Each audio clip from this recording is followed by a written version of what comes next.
నామనకు వందనాలు. ప్రైజ్లాడండి. దేవుని మాటలు విన ముందు ప్రార్థించుకుందాం.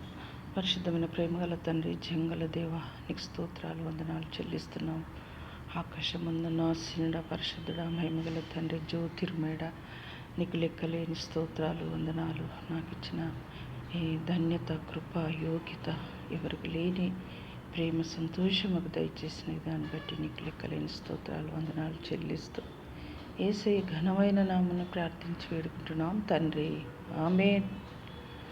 మరి దేవుని యొక్క వాక్యము దావీదు రచన 34వ కీర్తన 8వ వచనం. మనము కొన్ని మాటలు ధ్యానించుకుందాం. యెహోవా ఉత్తముడని రుచి చూచి తెలుసుకొను. యెహోవా ఉత్తముడని రుచి చూచి తెలుసుకొనుడి. ఆయనను ఆశ్రయించు నరుడు ధన్యుడు. ఆయనను ఆశ్రయించు నరుడు ధన్యుడని వాక్యంలో చెప్పబడింది. మరి దేవునికి వందనాలు. మరి యెహోవా ఉత్తముడు, యెహోవా ఉత్తముడు, రుచి చూచి తెలుసుకొనుడి. మరి ఆయన రుచిగల దేవుడు, ఆయన స్వస్థపరిచే దేవుడు, ఆయన దయ చూపే దేవుడు. రుచి మరియు ఉప్పు రుచినిస్తుంది, పాడుగాకుండా మరి చేస్తుంది అన్నట్టు. దేవుడు మనల్ని మరి రుచి చూచి తెలుసుకున్నాడని వాక్యంలో చెప్పబడింది. మనము ఆయన రుచి ఎంతో విలువైన రుచి.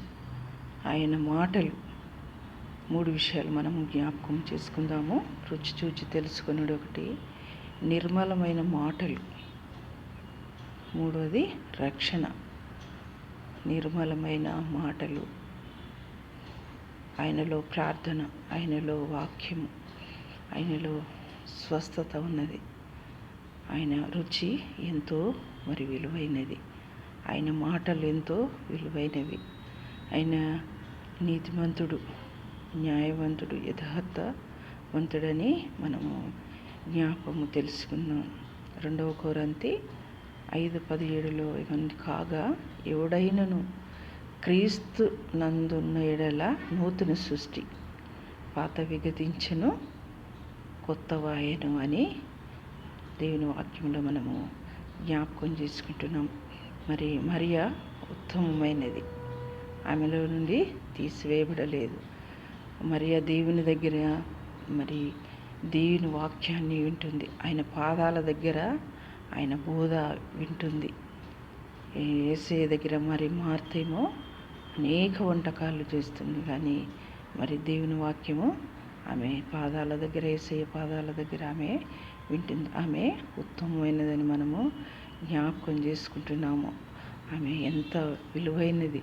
ఆయన వాక్యం కొరకు ఎంతో మరి ఎదురు చూసుకొని ఆయన వాక్యం కొరకు మరి ఆమె పాదాల దగ్గర ఆయన బోధ వింటుంది, ఆయన మాట వింటుంది, ఆయన వాక్యం వింటుంది. ఆయన బోధ ఉన్నట్టుగా మనం వాక్యంలో మనము తెలుసుకుంటున్నాము. మరి ఆయన రుచి ఎంతో, ఆయన మాటలు ఎంతో గంభీరమైనవని మనము జ్ఞాపకం చేసుకుంటున్నాం. మరి యేసయ్య దయగా చూపే దేవుడు, ఆదరించే దేవుడు, కనికరించే దేవుడు, ఆయన మహిమగల తండ్రి అని వాక్యంలో మనము గమనిస్తున్నాము. అందుకని మనము ఆయన రుచి చూచి, ఆయన ఉత్తముడని ఆయన రుచి చూచి తెలుసుకోవాలి. మనము ఆయన గురించి మనము తెలుసుకోవాలి. ఆయన మాటలు మనము తెలుసుకోవాలి. ఆయన కొరకు మనము ప్రార్థించే వారముగా ఉండాలి. ఆయనను ఆశ్రయించు నరుడు ధన్యుడు. ఎవరైతే ఆయన మీద ఆధారపడతారో, మరి ఆయనను ఆశ్రయిస్తారో వారు ఆ నరుడు ధన్యుడని మరి వాక్యంలో చెప్పబడుతుంది. ఆయన వాక్యం విన్నవారు ధన్యులు. ధన్యత దేవుడు చూపిస్తున్నాడు. యేసు ప్రభు పాదాలు, ఆయన పాదాలు మరి సేవ చేసేవారు, ఆయన పాదాలు సేవ చేసేవారు సుందరమని ఉంది.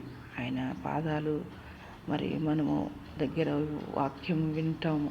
ఆయన పాదాల దగ్గర సేవ చేసేవారు మరి ఎవరైతే ఉంటారో ఆయన పాదాలు సుందరమని ఉంది. ప్రభు యేసుని సేవ చేయు పాదములు సుందరం. మనం ఆయన సేవ చేస్తే ధన్యులమవుతాం. ఆయన సేవ చేస్తే మనము ఏమవుతాము, మరి ధన్యులమవుతాము. ఎంతో దేవుడు మనకు ధన్యత చూపిస్తాడు, ప్రేమ చూపిస్తాడు, కనికరం చూపిస్తాడు.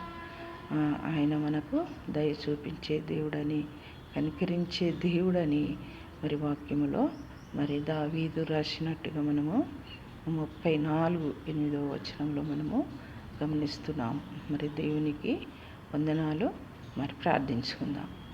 పరిశుద్ధమైన ప్రేమగల తండ్రి, జీవంగల దేవ, గొప్ప దేవ, మహిమగల తండ్రి, మేము చెప్పిన మరి మాటలను బట్టి వందనాలు చెల్లిస్తున్నాం. మీరు చూపిన ప్రేమకై, దయకై నీకు లెక్కలేని స్తోత్రాలు, వందనాలు చెల్లిస్తూ యేసే ఘనమైన నామున ప్రార్థించి వేడుకుంటున్నాం తండ్రి. ఆమేన్.